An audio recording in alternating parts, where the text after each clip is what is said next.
Movie start होती है और हाइव सिटी नाम की हनी बीस की सिटी को दिखाया जाता है और वहाँ हनी बीस को उसी तरीके से काम करना पड़ता था जिस तरह बाहर की दुनिया में इंसान को अपनी जिंदगी गुजारने के लिए काम करना पड़ता है। अब बेरी नाम की एक बी को दिखाया जाता है जिसका ग्रेजुएशन आज कंप्लीट होने वाला था और वो अपने कॉलेज जाने की तैयारी कर रहा होता है। नीचे आके वो अपने मॉम एंड डैड से मिलता है जो उसका ग्रेजुएशन कंप्लीट होने पर बहुत ही ज्यादा खुश थे। वो अपने पेरेंट्स को बाय बोलकर कॉलेज के लिए निकल जाता है। रास्ते में उसे उसका दोस्त एडम मिलता है और वो उसे पिक कर लेता है और वो दोनों एक साथ कॉलेज पहुंचते हैं जहां पर पहले से ही सारी हनी बीज मौजूद थीं। इसके बाद उनकी प्रिंसिपल आती हैं जो उन्हें बताती हैं कि आज वो ग्रेजुएट हो चुके हैं और साथ ही वो हॉनेक्स इंडस्ट्री में जॉब के काबिल हो चुके हैं। अब उन सबको हॉनेक्स इंडस्ट्री के बारे में बताया जाता है जहाँ हनी तैयार किया जाता था। उनकी टीचर उनको बताती है हनी बनाने के लिए फूलों से नेक्टर लाना होता है और फिर उनके टॉप सीक्रेट फॉर्मूले से उसके रंग और खुशबू को निखारा जाता है। अब वो देखते हैं कि आगे एक नए तरीके के हेलमेट को मुख्तलिफ मशीनों से टेस्ट किया जा रहा है ताकि वो बाहर की दुनिया में सेफ रह सकें। इसके बाद वो उन पॉलन बीज को देखते हैं जिनका काम बाहर की दुनिया से फूलों का रस लाना होता है और ये काम बहुत रिस्की होता है, इसलिए उसे सिलेक्टेड बीज ही सर अंजाम देती हैं। बेरी उन्हें देखकर काफी इम्प्रेस होता है क्योंकि उन्होंने बाहर की दुनिया देखी होती है और बेरी को भी बाहर की दुनिया देखने का बेहद शौक था। तभी वो दोनों लेडी बीज को देखते हैं और उन्हें इम्प्रेस करने की कोशिश करते हैं। अब यहाँ पर कुछ पॉलन जोक्स आ जाते हैं जो उन्हें परेशान करने की कोशिश करते हैं और उनसे पूछते हैं कि कल तुम लोग यहाँ से 6 मील दूर सनफ्लावर की एक फील्ड में चलने के लिए तैयार हो, जिस पर बेरी उनके साथ जाने के लिए तैयार हो जाता है। उस रात उसके डैड उससे आकर पूछते हैं कि उसने हॉनेक्स में कौन सी जॉब अपने लिए सिलेक्ट की है, जिस पर बेरी उनसे कहता है कि ये शहद वाले काम मेरे लिए नहीं बने हैं। उसकी बात सुनने के बाद उसके डैड उस पर बहुत गुस्सा करते हैं और उससे कहते हैं कि तुम्हें यही करना होगा। दूसरे दिन एडम और बेरी हॉनेक्स पहुंचते हैं जहां पर उनकी तरह दूसरी हनी बीज अपनी जॉब सिलेक्ट करने के लिए आए हुए थे। उसके दोस्त एडम की बारी आती है पर इतनी सारी जॉब्स देखने के बाद वो डिसाइड नहीं कर पाता कि वो क्या सिलेक्ट करे। वो बेरी से पूछता है तो जब वो देखता है बेरी वहाँ से जा चुका था। एडम बेरी को कॉल मिलाता है जिस पर बेरी उससे कहता है कि मैं जिंदगी भर काम करने से पहले एक बार इस छत्ते से बाहर जाना चाहता हूँ और वो पॉलन जोक्स के पास जाता है। तभी उनके कैप्टन उसको रोक देते हैं, लेकिन कुछ पॉलन जोक्स के कहने पर कैप्टन उसे अलाउ कर देते हैं। इसके बाद कैप्टन सबसे कहते हैं कि आज बहुत हैवी रेन के चांसेस हैं, इसलिए सबको संभल कर रहना होगा और ये भी कहते हैं कि हनी बीज को इंसानों से बात करना मना है। इसके बाद वो सभी कैप्टन के इशारे के बाद रवाना हो जाते हैं। बेरी छत्ते के बाहर आकर बहुत खुश था। उड़ते उड़ते वो एक फूलों के खेत में पहुँचते हैं जहाँ वो नेक्टर कलेक्टर की मदद से फूलों से नेक्टर कलेक्ट करते हैं। यहाँ बेरी को पता चलता है कि किस तरह पॉलन ग्रेन की मदद से फ्लावर ग्रो होते हैं। जितने ज्यादा पॉलन होंगे उतने ज्यादा फ्लावर होंगे और उतने ही उसमें से नेक्टर कलेक्ट होंगे, जिसके बाद उनसे शहद तैयार किया जाता है। वो लोग आगे उड़ते हुए जा रहे थे तो उन्हें फूलों जैसी कोई चीज नजर आती है। जब वो वहाँ पहुँचते हैं तो पता चलता है कि वो एक बॉल है। बेरी आके एक बॉल पर लैंड करता है जिसके बाद वो उस बॉल पर चिपक जाता है। उस बॉल को एक टेनिस प्लेयर उठा लेती है और वो उसके शॉट से एक कार के इंजन में चला जाता है। पर जैसे तैसे वो उस कार से बाहर आता है वैसे ही बारिश शुरू हो जाती है और उसके पर भीग जाते हैं। परों के भीगने की वजह से वो उड़ नहीं पा रहा होता, इसलिए वो एक खिड़की से एक रूम के अंदर आ जाता है जहाँ पर वो एक बल्ब से टकराकर एक आदमी की पुडिंग में गिर जाता है। उस आदमी को हनी बीज से एलर्जी थी और वो उसे मारने की कोशिश करता है। तभी उसकी गर्लफ्रेंड वेनेसा वहाँ आ जाती है जो बहुत रहम दिल थी और बेरी को वहाँ से बचाकर बाहर छोड़ देती है। बेरी उसके इस फेवर को देखकर बहुत ज्यादा इम्प्रेस हो जाता है और कहता है कि उसने मेरी जान बचाई है और मुझे उससे बात करनी चाहिए और वो उसे जाकर हेलो बोलता है। वेनेसा उसे बोलते हुए देखकर डर जाती है और बहुत हैरान होती है, लेकिन बाद में वो एक्सेप्ट कर लेती है। जिसके बाद बेरी उसे थैंक्स बोलता है और वो वहाँ से निकलने ही वाला था तब वेनेसा उसे कॉफी के लिए पूछती है जिससे बेरी मना नहीं कर पाता और वो दोनों साथ में कॉफी पीते हैं। वो दोनों बहुत अच्छे दोस्त बन जाते हैं। नेक्स्ट डे वो एडम को अपने सारे एक्सपीरियंसेस के बारे में बताता है, जिसके बाद एडम उसे अपने साथ जॉब करने को कहता है, लेकिन बेरी उसे उसके लिए मना कर देता है और कहता है कि मैं अभी भी ये काम नहीं करना चाहता। मैंने छत्ते के बाहर एक लड़की को अपना दोस्त बनाया है। जिसके बाद एडम उससे कहता है कि तुम्हें हमारे रूल्स नहीं तोड़ने चाहिए। जिसके बाद बेरी उससे कहता है कि हर इंसान एक जैसा नहीं होता, वो बहुत अच्छी है और उसने मेरी जान भी बचाई थी। फिर बेरी अपने घर पहुंच जाता है, लेकिन वहाँ पे वेनेसा के बारे में सोच रहा होता है, इसलिए वो वेनेसा से मिलने उसकी फ्लावर शॉप जाता है और बात करते करते वो एक मॉल में पहुँचते हैं। वहाँ वहाँ बैरी हनी के मुख्तलिफ डब्बों को देखकर उससे पूछता है कि हमारा हनी यहाँ तक कैसे पहुँचा। वेनिसा उसे कहती है कि हम इसे खाते हैं, जिसे सुनकर बैरी बहुत हैरान होता है और वेनिसा से कहता है कि ये बहुत गलत है, इसे हम हनी बीज बहुत मेहनत से बनाते हैं और इंसान इसे इतनी आसानी से हमसे नहीं ले सकता। ये एक तरह की चोरी है। और वो इसका पता लगाने के लिए मॉल के एक वर्कर को डराकर उससे पूछता है कि ये शहद कहाँ से आता है। डर के मारे वो उसे बता देता है कि वो उसे हनी फार्म से लेकर आते हैं और वो हनी फार्म जाने वाली एक वैन पर बैठकर हनी फार्म पहुंच जाता है। वो देखता है कि कुछ फार्म वर्कर्स हनी बॉक्स पर स्प्रे कर रहे हैं, जिससे बॉक्स के अंदर रहने वाली हनी बीज को काफी तकलीफ होती है। वहाँ से वो बाहर निकल कर देखता है तो ये काम काफी बड़े स्केल पर किया जा रहा था। वो वहाँ से कुछ पिक्चर्स खींच कर लाता है और अपने मॉम डैड को दिखाता है, पर उसके मॉम डैड कहते हैं कि ये एक अफवाह है, तुम्हें इस पर ध्यान नहीं देना चाहिए और अगर ये सच है तो हम हनी बीज उनका कुछ नहीं बिगाड़ सकते। जिस पर बैरी उनसे कहता है कि हम अपने रंग से उन पर हमला कर सकते हैं। और दूसरे दिन बैरी इंसानों पर अपना हनी चुराने पर केस कर देता है, जिसमें वेनिसा भी उसका साथ देती है। बैरी के इस कारनामे ने इंसानों और तमाम हनी बीज का ध्यान अपनी तरफ खींच लिया और फिर इस तरह कोर्ट का पहला दिन आता है, जिसमें अपोजिशन में मिस्टर लैटन नाम का एक लॉयर होता है, जो कि 5 बड़ी फूड कंपनीज की तरफ से वकालत करता है और हनी बीज की तरफ से बैरी वकालत करता है। सबसे पहले मिस्टर लैटन की बारी आती है और वो कहते हैं कि हमें ये तोहफा ऊपर वाले से मिला है, तो हमें इसे पूरी तरह से इस्तेमाल करना चाहिए, नहीं तो हमें इस दुनिया में एक सिलिकॉन से समझौता करना पड़ेगा। जिस पर बैरी कहता है कि शहद को बनाने में हमें बहुत मेहनत करनी पड़ती है और अपनी जान पर खेलकर हम इसकी हिफाजत करते हैं, लेकिन इंसान हमें छोटा और कमजोर समझकर हमारे शहद की चोरी करता है। हमारा शहद चोरी करने के साथ साथ आप हमारा मुस्तकबिल भी चोरी कर रहे हैं। और इसके बाद वो एक एक करके तमाम विटनेस को गलत साबित कर देता है और इस तरह कोर्ट का पहला दिन काफी सही जाता है। इसी शाम वेनिसा और बैरी डिनर कर रहे होते हैं तो वेनिसा का बॉयफ्रेंड कैन आ जाता है और वेनिसा के वहाँ से जाने के बाद कैन उसे ये शो करता है कि वो हनी बीज से कितनी नफरत करता है। और जब बैरी वॉशरूम में हाथ धोने जाता है तब कैन उस पर हमला कर देता है और उसे मारने की कोशिश करता है। तभी वहाँ पर वेनिसा आ जाती है और उस वजह से वेनिसा कैन पर बहुत गुस्सा करती है और उसे अपने घर से निकाल देती है। अगले दिन लैटन अपनी पूरी तैयारी के साथ कोर्ट में आता है और उसे काफी टक्कर देता है और हनी बीज के रिलेशन पर गलत बात करता है, जिस पर एक हनी बी उस पर डंक मार देती है, जिसे वो काफी बढ़ा चढ़ा कर बताता है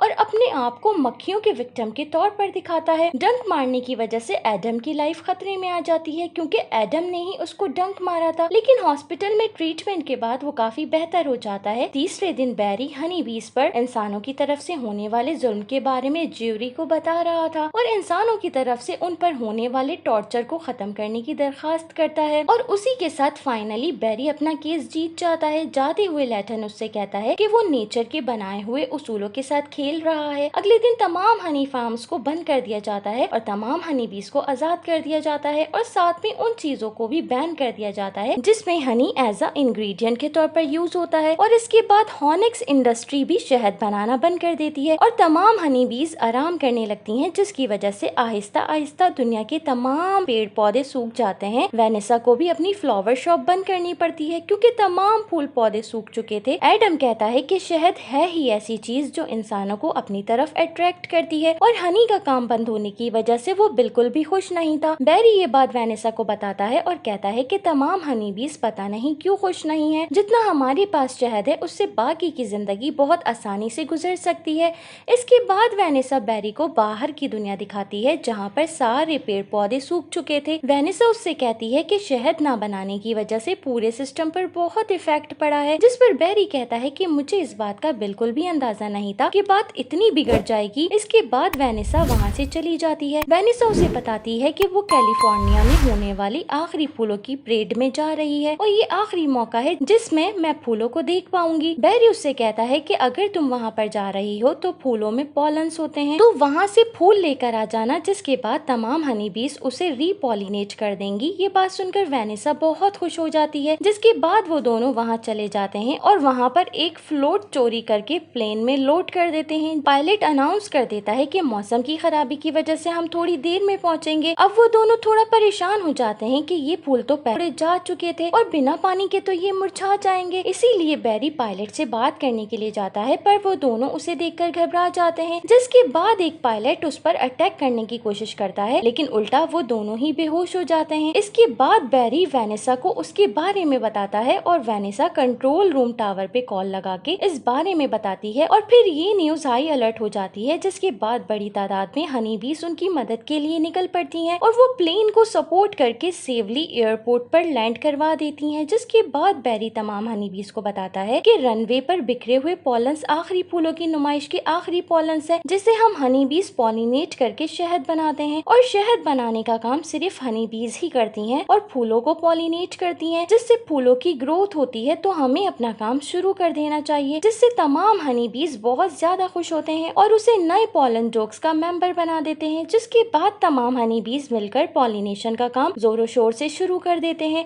और हर जगह जाकर पॉलन्स को फ्लावर पर स्प्रेड कर देते हैं। जिसके बाद तमाम फ्लावर वापस से रीग्रोथ हो जाते हैं और वेनेसा अपनी फ्लावर शॉप फिर से ओपन कर लेती है और बैरी उसमें उसकी मदद करता रहता है और यहाँ इस स्टोरी का एंड हो जाता है। सो फ्रेंड्स, ये थी आज की एक्सप्लेनेशन। अगर आपको मेरी एक्सप्लेनेशन पसंद आ रही है तो मेरे चैनल को लाइक, शेयर और सब्सक्राइब लाजमी करें। Thanks for watching.